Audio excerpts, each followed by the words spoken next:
Hello అండి, ఈరోజు మసాలా బొరుగులు చేస్తున్నా. బాండ్లీ పెట్టి ఆయిల్ వేసి పసుపు వేసి ఇందులోని బొరుగు వేసి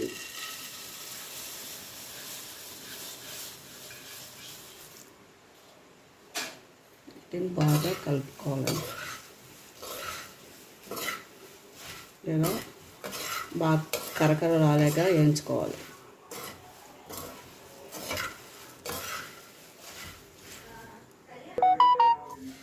ఇలా వేయించుకోవాలండి. కరకర రావట్టు చూడండి, కరకరగానే ఇలా వేయించుకొని స్టవ్ ఆఫ్ చేసుకోవాలి. ఇప్పుడు సెకండ్ టైం అమ్మాయి చేస్తాను. ఇప్పుడు బొరుగులు వేయించి కొంచెం పసుపు ఆయిల్ వేసి బొరుగులు బాగా కరకర రావేట్టుగా వేయించుకోవాలి. పసుపు మొత్తం కలిపేట్టుగా. మీరు ఇదే ఫస్ట్ టైం ఎప్పుడైనా చేసినారా? నేను ఇదే ఫస్ట్ టైం.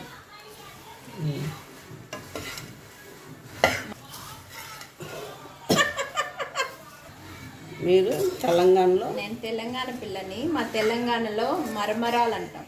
లాంగ్వేజ్ లేదే? తెలంగాణ లాంగ్వేజ్ లేదే?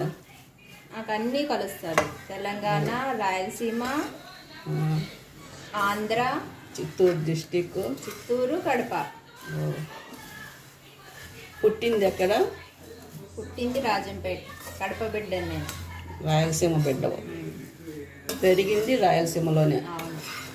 అందుకే డేర్గా ఉంటారు. ఇప్పుడు జాబ్ చేస్తుంది తెలంగాణలో. అవును, నేను ఇప్పుడు తెలంగాణ బిడ్డని. పుట్టిల్లు రాయలసీమ, మెట్టినిల్లు తెలంగాణ. మీ ఆయన బాగా చూసుకుంటారా? అవును, మా ఆయన బాగా చూసుకుంటాడు. ఆయనకి ఏమన్నా ఇష్టమైన వంటలు ఏం చేసినావు?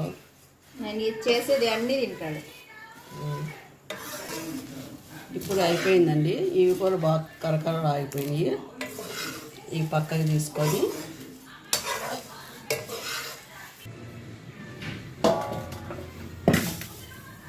ఇప్పుడు పల్లీలు వేయాలా?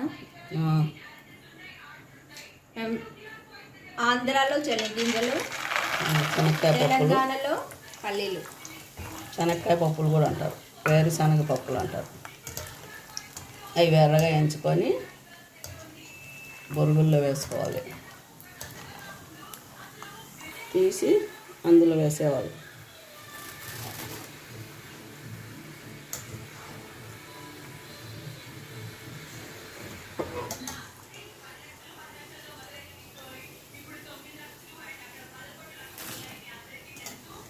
ఇప్పుడు మంచి పప్పులు, పుట్నాల పప్పు, పుట్నాల పప్పు,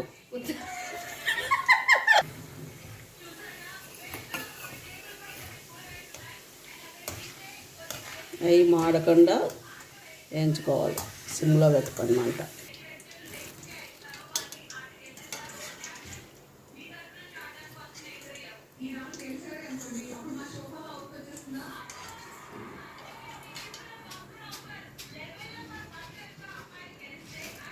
ఇప్పుడు కరివేపాకు వేసేటప్పుడు దూరంగా ఉండాలండి. ఎంత దూరం? వీలైనంత దూరంలో. అది ఎగిరి మన మీద ఆయిల్ పడుతుంది.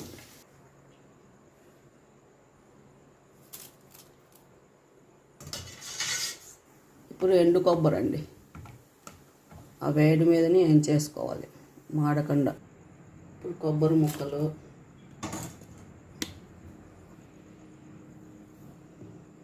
కొద్దిగా జీలకర్ర పొడి,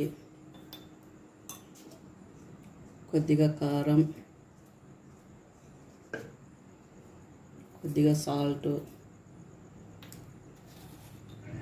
కొద్దిగా షుగర్ పొడి. షుగర్ ఎందుకు పడుతుంది? నేను తినను. కలుపుకోవాలండి.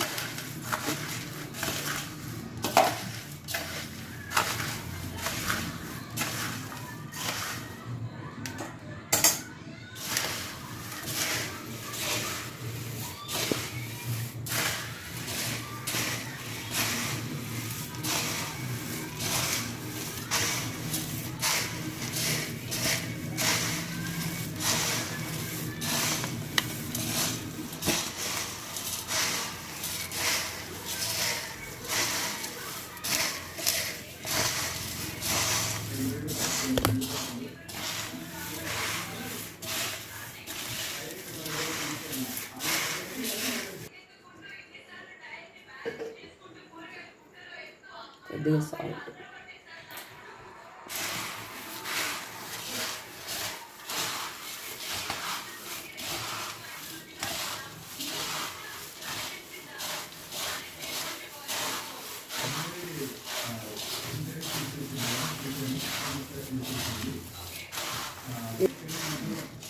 ఇంతే అండి మసాలా బొరుగులు. కారకారంగా టేస్టీగా సూపర్గా ఉన్నాయండి. కరకరలాడుతూ. వీటికంటే చౌడేపల్లి బొరుగులని వేరే వస్తాయి, అవి ఇంకా బాగుంటాయి. ఆ పంటి కింద కొబ్బరి, ఆ పల్లీలు పడతా ఉంటే